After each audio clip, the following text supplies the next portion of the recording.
And tonight on our Great American Panel, he's the former editorial page editor of the Washington Times, author of the book American Grit, What It Will Take to Survive and Win in the 21st Century. Tony Blankley is here. She is a columnist. Fox News political analyst Kirsten Powers is with us.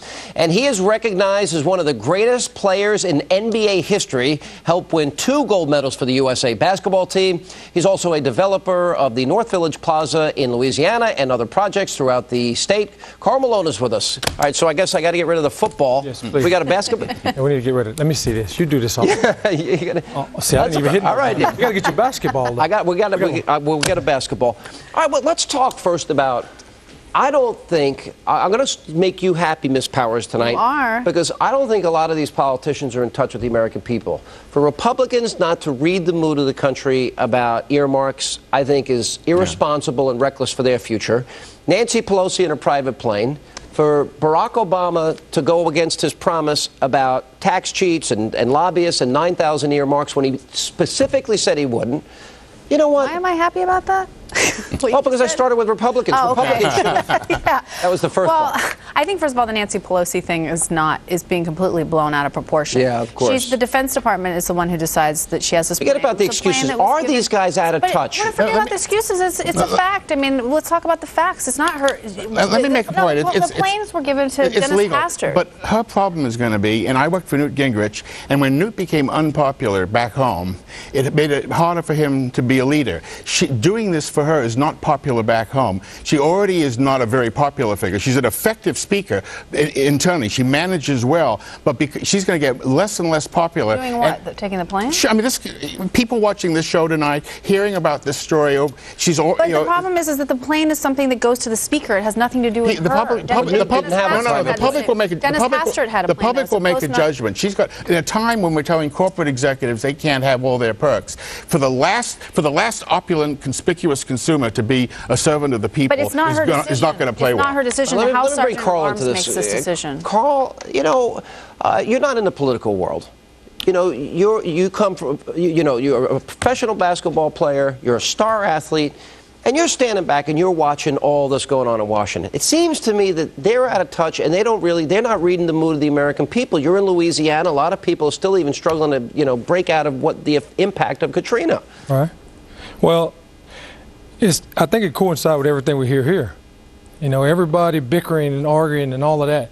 You know, first thing people ask me is, what are you? Well, you know what? I'm a human being. I'm Karl Malone. We can never get through the facts because I love animals. If you put a dog in a room with sharp teeth, long teeth, and a cat with sharp claws, it's a matter of time before you rub each other and it's a fight and nothing gets solved. And you hear this all the time. When I read this, if it is true, and everybody weighing in on it and got their opinion, it concerns me. But here's one thing we all need to do. Let's stop throwing the daggers. Hey, we're in this together. Let's stop all the bickering and the fight. It do nobody any good. Karl, I would love that. But Barack Obama is not talking to anybody on the Republican side. Nancy Pelosi writes a bill and shuts out Republicans, and they can't offer alternatives. So there is a little.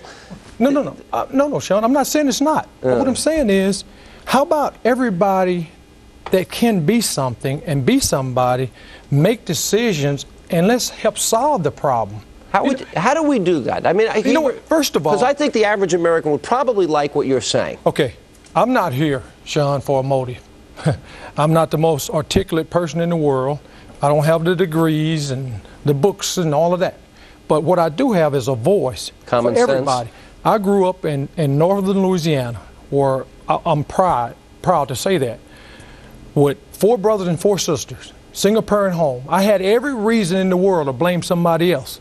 So when some people start blaming and bickering, I don't take that too well, and it offends me. All right, but then let me expand that discussion. Because does that mean, because I think the debate now is about the role of government in our lives and whether or not government should cater to every single need that the American people have and spend all this money that we have out there. Sean, I hear what you're saying. This is what I want to say about this, and jump in whenever you want to.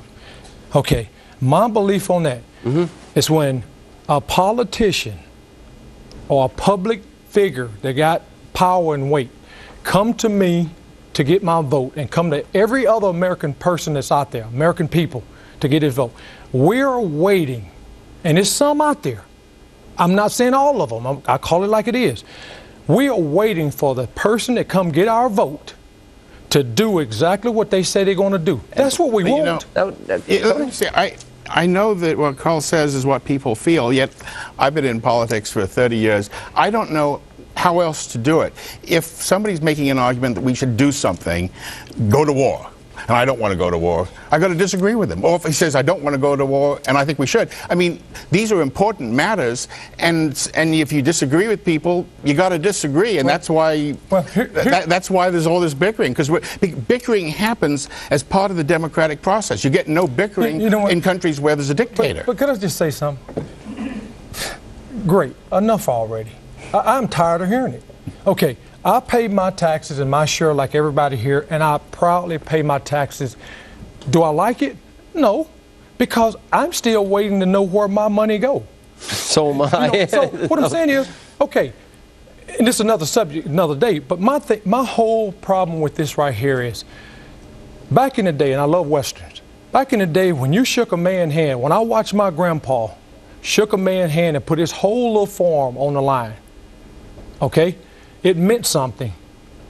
Now it don't mean anything. I think that the thing that people have the biggest problem with is the bickering over stupid things. So maybe it's if you are in fact bickering over whether to go to war, that's one thing. But I think when you start to get, I think a lot of times people. Let me just add one little point to this. That seem petty or insider. But is it petty if Barack Obama says I'm going to go line by line and eliminate earmarks, and the first bill he signs 50 days into his administration, he signs a bill with 9,000 earmarks? That's a broken pledge. I doubt Karl Malone's, did you say your father or your grandfather? Grandfather. I doubt his grandfather would have broken that promise.